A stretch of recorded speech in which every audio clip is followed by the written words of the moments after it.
মাইয়া নিয়া ধরা খাইলো জামাতের এমপি, মিডিয়াতে ভাইরাল করে দিচ্ছে বিএনপি। আওয়ামী লীগ তো মহা খুশি এমন খবর পাইয়া, ফেসবুক ইউটিউব সব জায়গাতে দিচ্ছে ছড়াইয়া। চাকরি দেওয়ার কথা বইলা হোটেলে নিছে, আল্লাহ জানে কেমনে জানি ধরা খাইয়া গেছে। কি যে কষ্ট লাগতাছে বুঝবেন না ভাই, এই খবরটা শুনাই আমি লজ্জায় মইরা যাই।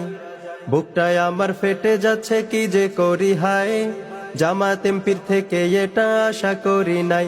আরে ইসলামী দলের নেতার যদি হয় এই অবস্থা, পুলিশ প্রশাসন সবই তার হাতে নিবে ব্যবস্থা। জামাত ইসলামের আমির সাহেব একটা কথা শোনেন, এই সব লোকদের দল থেকে বহিষ্কার কইরা দেন।